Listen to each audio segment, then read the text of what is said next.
Jai Hind everyone, welcome you all to Force Defense Academy. I hope you all are well and doing well for your SSC preparation. Today in this video, I'll be discussing about reservation in India. Reservation क्या होता है, क्यों लाया गया, कितने types का होता है, क्यों जरूरत पड़ी रिजर्वेशन की और कहाँ कहाँ रिजर्वेशन हमारी कंट्री में दिया जाता है। तो हम सब चीज़ों के बारे में इस वीडियो में देखेंगे। रिजर्वेशन पहली बात होता क्या है, देखिए हमारी कंट्री में कई तरीके के कास्ट है, उसके बाद गरीब लोग भी है, अमीर भी है, सब तरीके के लोग हैं।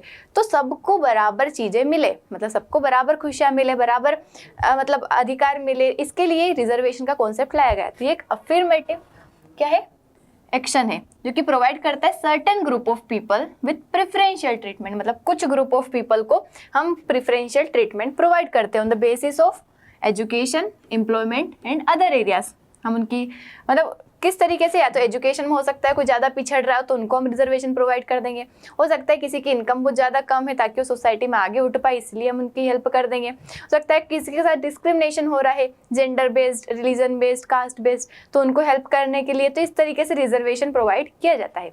अब आप एक चीज़ समझिए, एक दो चीज़ें होती है, एक होता है इक्वालिटी एंड एक होता है इक्विटी।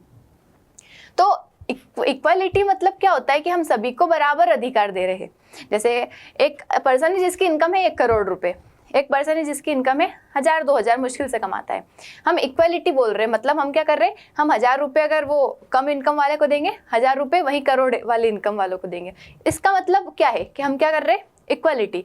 अब उस जिसकी इनकम ऑलरेडी करोड़ों में है उसको 1000 रुपये देने से कोई इफेक्ट थोड़ी ना पड़ेगा, लेकिन हम क्या कर रहे हैं, इक्वालिटी की हम सबको क्या दे रहे हैं, बराबर अधिकार। लेकिन वही इक्विटी का जो कॉन्सेप्ट होता है वो क्या बोलता है, जिसको जितनी जरूरत है उसके अकॉर्डिंग दे। क्या है, जिसको जितनी जरूरत है। मतलब अब करोड़ वाले को 1000 रुपये की कोई जरूरत नहीं, तो उसके 1000 रुपये हम किसको दे दे, जिसकी इनकम ऑलरेडी कम है। मतलब देखो जैसे 3 पर्सन खड़े, ये क्या इक्वालिटी, हमने तीनों को बराबर बॉक्स प्रोवाइड किया, इसकी हाइट इतनी बड़ी हो गई, इसकी इतनी, इसकी इतनी। वही इक्विटी मतलब इसकी हाइट छोटी थी तो हमने इसका भी जो बॉक्स था इसको दे दिया, ताकि ये क्या हो गए, तीनों बराबर हो गए, तीनों आसानी से देख पाए। और लिबरेशन मतलब सबको आज़ादी, जिसको जो करना वो करे, जिस तरीके से देखना, मतलब कोई बाउंडेशन नहीं है, सब फ्री है देखने के लिए। तो ये होता है इक्वालिटी। इक्विटी तो हम रिजर्वेशन में किसकी बात करते हैं, इक्विटी की बात करते हैं। मतलब जिसके पास नहीं है उनको हम प्रोवाइड करें, ठीक है। तब कौन कौन से रीजन है जो कि हमारी कंट्री में रिजर्वेशन अगर हम प्रोवाइड कर रहे हैं, तो कंट्री में क्या क्या रीजन है बिहाइंड द रिजर्वेशन, मतलब क्यों देना जरूरी है रिजर्वेशन। फर्स्टली हिस्टोरिकल इनजस्टिस, मतलब reservation is a way to redress historical injustices and provide opportunities for marginalised community such as Dalit, Adivasi. मतलब कुछ सेक्शन ऐसा है सोसाइटी में, जैसे कि दलित हो गए, आदिवासी हो गए, जो कि लंबे टाइम से क्या हो रहे, जैसे हिस्टोरिकल टाइम से उनके साथ डिस्क्रिमिनेशन हो रहा है, वो सोसाइटी में पीछे रह रहे हैं, उनको कई सारी अपॉर्चुनिटीज़ नहीं मिल पाती है। तो वो लोग भी जो है उनको क्या मिले, अपॉर्चुनिटीज़ मिले, इसके लिए हम क्या प्रोवाइड करवाते हैं, रिजर्वेशन। उसके बाद कास्ट सिस्टम, कास्ट सिस्टम जो कि which has been prevailing in our country, कई टाइम से चल रहा है। तो उसमें कई सारी कास्ट जो है अपर कास्ट मानी जाती है, कुछ कास्ट को लोअर समझा जाता है, मतलब उच्च जाति, नीचे जाति ऐसे समझा जाता है। तो जो लोअर कास्ट है उनको ऊपर उठाने के लिए हमने क्या प्रोवाइड किया, रिजर्वेशन, ताकि certain groups to lower social and economic position, social and economic disparity. देखो रिजर्वेशन का एम क्या है, to promote social and economic equality, मतलब सोशली भी एंड इकोनॉमिकली भी दोनों तरीके से हम इक्वालिटी प्रोवाइड करें by providing opportunities for the underprivileged section of society. मतलब सोसाइटी में ऐसा सेक्शन जो कि प्रिविलेज्ड नहीं है, जो कि दबा हुआ सेक्शन है, उनको भी क्या करें, हम प्रोवाइड करें रिजर्वेशन के थ्रू, ताकि वो क्या हो सके, आगे आ सके।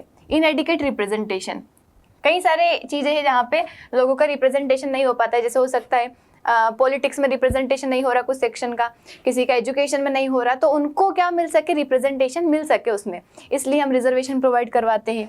उसके बाद प्रीजुडिस एंड डिस्क्रिमिनेशन, मतलब reservation provide protection against discrimination, discrimination के अगेंस्ट प्रोटेक्शन प्रोवाइड करता है, ताकि कोई भी किसी भी मतलब कास्ट, रिलीजन, जेंडर या किसी भी बेसिस पे पीछे ना रहे। मतलब सिर्फ इसीलिए वो पीछे ना रहे कि वो इस कास्ट का है, मतलब उसकी इनकम कम है इसलिए उसे अपॉर्चुनिटी नहीं मिल रही, ऐसा नहीं होना चाहिए किसी के साथ, सबको अधिकार मिलना चाहिए, इसलिए हम रिजर्वेशन प्रोवाइड करवाते हैं।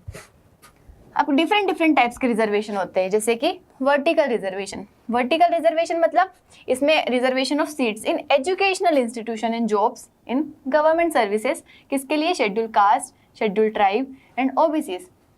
तो ये रिजर्वेशन जो रहेगा proportion of the population of this group in the country, मतलब वर्टिकल जो होता है इसमें क्या होता है कि जितनी पॉपुलेशन जिस ग्रुप की है उतना % उसको क्या मिलेगा, रिजर्वेशन मिलेगा। मतलब इसके लिए इतनी सीट फिक्स कर दी जाएगी जॉब में या एजुकेशनल इंस्टीट्यूशंस में।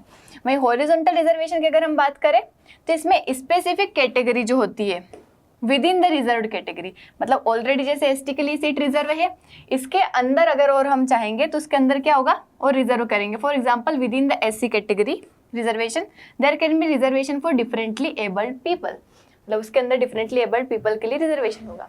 अगर caste based reservation, caste based है मतलब डिफरेंट कास्ट के लिए, जो कास्ट नहीं आ पाती आगे किसी कारणवश, तो उनको आगे लाने के लिए उनका भी क्या हो, रिप्रेजेंटेशन हो सब जगह, इसके लिए रिजर्वेशन प्रोवाइड करवाते हैं।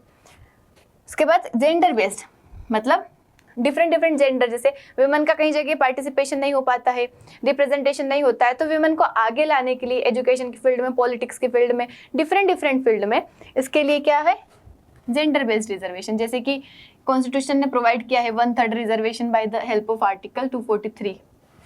उसका इनकम बेस्ड, मतलब ऐसे सेक्शन ऑफ सोसाइटी जिनकी इनकम कम है उनको क्या प्रोवाइड करेंगे, रिजर्वेशन की हेल्प से उनको आगे लाया जाएगा। उसका रिजर्वेशन फॉर डिफरेंटली एबल्ड, मतलब ऐसे पर्सन जो कि डिफरेंटली एबल्ड है, डिसेबल्ड है, तो उनको क्या मिल सके, गवर्नमेंट जॉब में, एजुकेशन इंस्टीट्यूशंस में जगह मिल सके, इसलिए उनको भी रिजर्वेशन प्रोवाइड करवाया जाता है ना। अगर हम हमारे कॉन्स्टिट्यूशन में देखिए कुछ आर्टिकल्स या अमेंडमेंट्स जिसकी हेल्प से हमारी कंट्री में क्या मिलता है, रिजर्वेशन मिलता है, तो कौन कौन से, article 15 clause 4 and 16 clause 4 empower करता है सेंट्रल एंड स्टेट गवर्नमेंट को कि क्या करेंगे, रिजर्व करेंगे सीट गवर्नमेंट सर्विसेज में फॉर एससी एंड एसटी, मतलब schedule caste and schedule tribe के लिए पर्टिकुलर गवर्नमेंट सर्विसेज में क्या करेंगे, सीट रिजर्व करेंगे with the help of article 15 clause 4 and 16 clause 4। Article 243D and 243T ये जो है ये रिजर्वेशन प्रोवाइड करता है एससी एसटी एंड विमेन को, काय में, पंचायती राज इंस्टीट्यूशन में एंड अर्बन लोकल बॉडीज में। वहीं अगर 103rd कॉन्स्टिट्यूशनल अमेंडमेंट जो हुआ था वो 10% रिजर्वेशन प्रोवाइड करवाता है इकोनॉमिकली वीकर सेक्शन को with the help of article 15 clause 6 and 16 clause 6। अगर हम कॉन्स्टिट्यूशनल 106th अमेंडमेंट एक्ट देखें जो कि 2023 में आया था, उसने 1/3 सीट जो है रिजर्व करी थी विमेन के लिए, कहाँ पे, लोकसभा में, स्टेट लेजिस्लेटिव असेंबली में एंड लेजिस्लेटिव असेंबली जो है एनसीटी दिल्ली की, उसमें क्या किया था, विमेन के लिए 1/3 सीट रिजर्व करवाई है, जो आया था ना विमेन रिजर्वेशन बिल। उसके बाद following the Mandal commission recommendation, Mandal commission जो आया था जिसने ओबीसी को रिजर्वेशन प्रोवाइड करवाया था, उसमें ओबीसी को रिजर्वेशन कैटेगरी में लाया गया था जिसमें 27% सीट जो है किसके लिए रिजर्व की गई थी, ओबीसी के लिए। वहीं एससी के लिए 15% एंड एसटी के लिए 7.5%, काई में, गवर्नमेंट जॉब्स में एंड एजुकेशनल इंस्टीट्यूशंस वगैरह में। वहीं एडिशनली अगर आप देखें तो 103rd अमेंडमेंट एक्ट जो है 14 जनवरी 2019 को लाया था जिसने 10% रिजर्वेशन प्रोवाइड किया था to the economically weaker section of society with the help of article 15 clause 6 and 16 clause 6। अगर हम देखें इम्पैक्ट रिजर्वेशन का क्या रहता है सोसाइटी पे, तो अगर पॉजिटिव इम्पैक्ट देखोगे तो कई सारी जो मार्जिनलाइज्ड कम्युनिटीज है जिनका रिप्रेजेंटेशन नहीं हो पाता है, कई सारी चीज़ों में पार्टिसिपेशन नहीं हो पाता है, तो उनको अपॉर्चुनिटीज मिलेगी with the help of reservation कि वो आगे आए अपने, मतलब किसी कारणवश अगर नहीं आ पा रहे तो with the help of reservation वो आ पाए आगे, उनकी जो क्वालिटीज है उनको रिप्रेजेंट कर पाए। अगर हम चैलेंजेस देखें तो आपने देखा ये चैलेंज कितने सारे हैं इसके, मतलब रिजर्वेशन को कई जगह अच्छा समझा जाता है, वही जगह कई सारी जगह उसे क्रिटिसाइज किया जाता है क्योंकि जो लोग रिजर्वेशन नहीं मिल पा रहा है, और हो सकता है वो भी जैसे जिसको कई सारे होते हैं जो क्या होता है रिजर्वेशन नहीं मिल पाता है तो वो अपोज करते हैं हमेशा कि नहीं ये तो रिजर्वेशन की वजह से आगे आगे, आपने एग्जाम्स में भी देखा है कुछ के नंबर कम आते हैं, कुछ के नंबर ज़्यादा आते हैं, फिर भी कम वाला आगे निकल जाता है और ज़्यादा वाला पीछे रह जाता है। तो ये सारी चीज़ें क्या है उसके चैलेंजेस है, क्योंकि ऐसा होता ही है, मतलब जनरली हमने एक मतलब जो पीछे है, जो मार्जिनलाइज्ड कम्युनिटी से जिनका पार्टिसिपेशन ज़्यादा नहीं है उनको रिजर्वेशन प्रोवाइड किया, और उनके अगर कम नंबर भी आए हैं तो वो आगे निकल जाएंगे, और वहीं ज़्यादा मार्क्स वाले बच्चे पीछे रह जाएंगे, तो उनको ऐसा लगता है कि नहीं हमारे साथ गलत हो रहा है, डिस्क्रिमिनेशन हो रहा है। तो क्रिटिक्स आर्ग्यू दैट सिस्टम में led to inefficiencies in governance, मतलब गवर्नेंस में इनएफिशिएंसी प्रोवाइड करेगा, and has sparked social tension, मतलब लोगों में भेदभाव जो होते हैं वो होंगे। तो इसमें डिमांड है कि मतलब क्या होने चाहिए, रिफॉर्म्स होने चाहिए। Ongoing debate on refining the reservation system to focus on economic factors rather than solely caste based criteria. Caste based के अलावा हमें इकोनॉमिक फैक्टर्स वगैरह पे भी ज़्यादा फोकस करना चाहिए। तो this is all about reservation in India. मिलते हैं नेक्स्ट वीडियो में विथ नेक्स्ट टॉपिक। जय हिंद।